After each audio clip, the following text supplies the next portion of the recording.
The Pixel 9 Pro Fold is my favorite new foldable phone, and it's all about the way it looks and feels. It looks like a normal phone, it feels thin and not bulky, and it's incredibly fun, whether I keep it open or closed.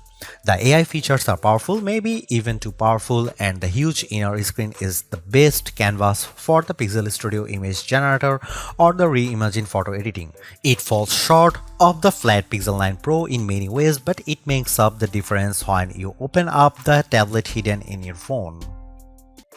The Google Pixel 9 Pro Fold costs $1,799 and I wouldn't expect the price to drop precipitously the way the price of the original Pixel Fold did. That phone was a disappointment and Google was motivated to sell it cheaper. You can no longer buy the Pixel Fold, which is highly unusual these days. The old phone generally sticks around to be the cheaper model, but the Pixel Fold is gone and good riddance. Google's new foldables feels so much more advanced than its last one that I can't imagine its price will come down quickly. The materials feel very premium. This is the thinnest foldable you can buy in the US at least, and thin doesn't come cheap. Neither does durability, and Google says this phone is much more durable than before. It looks and feels exponentially nicer than the last Pixel Fold. Still, is $1,799 too much?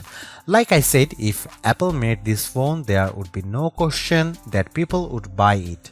I have seen a lot of folks comparing the Google Pixel 9 to Apple's phones, saying it's the most fun and refined Android design to compete with the dynamic island iPhone. The Pixel 9 Pro Fold is one of the nicest looking foldable phones I have seen, with the best combination of hardware and software and no disappointments hidden in crevices.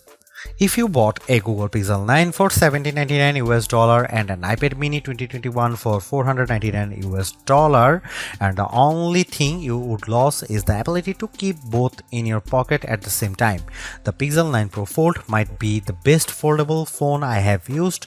It's definitely the best design. I am still not sure it justifies the high price. The Pixel 9 Pro Fold is a weird hodgepodge of premium and basic parts. It has Google's latest Tensor G4 chipset paired with a whopping 16GB of RAM, premium like the Pixel 9 Pro Fold. The outer display, though, is basic as the Pixel 9 and it can't match the brightness or the LTPO versatility of the Pixel 9 Pro's panel. The inner display is top-notch. It uses LTPO tech for a variable refresh rate of 1 to 120Hz and it can hit brightness levels up to 2700 nits, but it isn't the sharpest display around. The OnePlus Open gives you more pixels per inch and it has a large bezel by today's standards. The cameras offer some impressive specs like 5x optical zoom lens that makes a big difference whether you are shooting photos or recording video. Unfortunately, it has smaller sensors with fewer megapixels than any other Pixel 9 phone. Between the Tensor G4 and all the RAM, the Pixel 9 Pro Fold chugs along nicely. The phone may be underpowered compared to the Galaxy Z Fold 6 or latest iPhone model, but Google relies on its cloud and its specialized processor for so many of its AI tasks that it hardly matters. So, what if the Pro Fold takes a bit longer to make photo edits? It's making magic.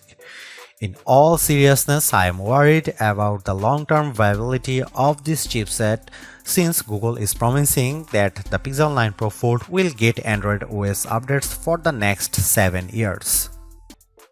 One of the cool things about the Pixel 9 lineup is the most affordable model has the same cameras as the Pro model. The Pixel 9 has the same 50MP main camera and 48MP ultra-wide as the Pixel 9 Pro and Pixel 9 Pro XL. Unfortunately, the Pixel 9 Pro Fold wasn't invited to the party. The Pixel 9 Pro Fold gets a much smaller camera sensor than the Pixel 9, while the Pixel 9 uses a sensor that's around 3/4 of an inch diagonally. The Pixel 9 Pro Fold uses a half-inch sensor. That's a massive step down. The Galaxy Z Fold 6 gets a sensor that's somewhere in between. This is important because sensor size is the most important factor in smartphone camera quality. Megapixels hardly matter at all. It's the physical dimensions of the sensor that makes all the differences. The Pixel 9 Pro Fold has a tiny mini sensor. Here are some camera samples of Google Pixel 9 Pro Fold.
The Pixel 9 Pro Fold makes folding phones make sense to me.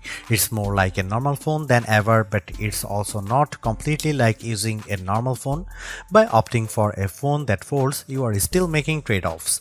Particularly in the camera hardware, the phone's long-term durability is also an unknown. Literally no one has owned a Pixel folding phone for more than a year at this point.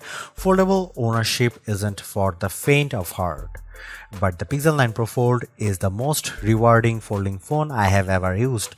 Using the phone while it's closed feels way less cumbersome and much more normal than the previous Pixel Fold or a Galaxy Z Fold. That makes using the big inner screen feel that much more rewarding. I don't feel like I am putting up with a bulky phone the rest of the time to get the experience. This foldable comes with its trade-offs, the downgraded camera hardware, durability concerns, and oh yeah, the $1800 it costs. But I think Google made the right trade-offs here to optimize the inner screen experience. It's an experience that I'll miss when I switch back to the next slab style phone that I test on that foldable fans, and foldable curious will find very rewarding too, because goddamn, this is a nice phone.